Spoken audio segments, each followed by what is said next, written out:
Bagaimana ya jika film tadi dikaitkan dengan Pancasila? Sudah sangat jelas, permasalahan dalam film tersebut berkaitan dengan Pancasila, baik dari pihak pro maupun pihak kontranya, dari sudut pandang korban atau keluarga dari Jemima dan yang pro terhadapnya. Hukum ini memang pantas bagi Ian dan Victoria, kalau ini merupakan sebuah keadilan yang mana bersangkutan pada sila kelima, yaitu keadilan sosial bagi seluruh rakyat Indonesia. Walaupun mungkin di awal video kita melihat bahwasannya ini tidak adil bagi Victoria. Kita merasa kasihan terhadap Victoria, seakan si Victoria ini tidak mendapat hak asasinya sebagai manusia. Namun, jika teman-teman menontonnya hingga akhir video, teman-teman akan sadar bahwa hal itu pantas didapatkan oleh Victoria. Jelas, dalam video tersebut, Victoria dan Ian telah melakukan hal yang dilarang dalam agama. Tepat pada sila pertama, bahkan tindakan yang dilakukan oleh Victoria dan Ian ini sangat-sangat tidak berkemanusiaan. Jika dikaitkan dengan Pancasila, apa yang telah diperbuat mereka itu sangat bertentangan dengan nilai yang terkandung di dalamnya. Oleh karena itu, perlakuan yang didapat oleh Victoria seimbang dengan apa yang telah ia perbuat sebelumnya. Jelas, berkaitan dengan Pancasila, tepatnya pada sila kelima, yaitu keadilan sosial bagi seluruh rakyat Indonesia. Apakah Anda setuju jika hukum di Indonesia menerapkan hal yang sama? Saya setuju jika hukum ini diterapkan di Indonesia.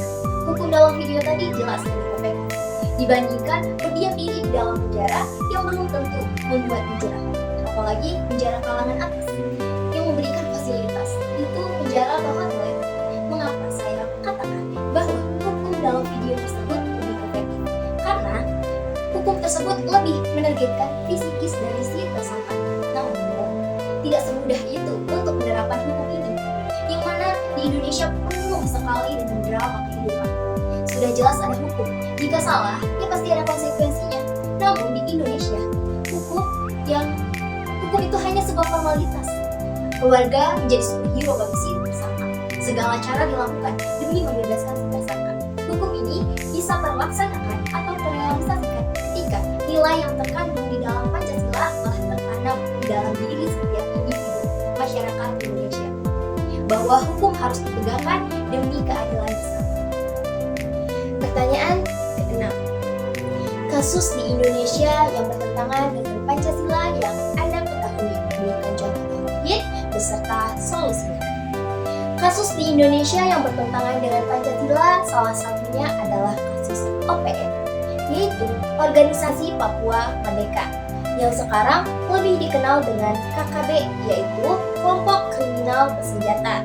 Kasus ini merupakan salah satu kasus yang bertentangan dengan Pancasila, tepatnya pada sila ketiga, yaitu Persatuan Indonesia. Bahkan bisa dibilang melanggar karena keinginannya berpisah dari Indonesia. Dari sudut pandang saya, kasus ini mungkin terjadi karena adanya pembangunan wilayah yang tidak merata. Bisa dikatakan pemerintah terlalu fokus terhadap Pulau Jawa.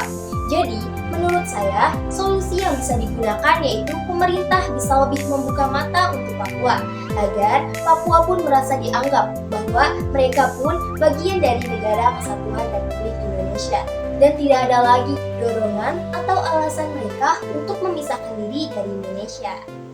Sekian, terima kasih.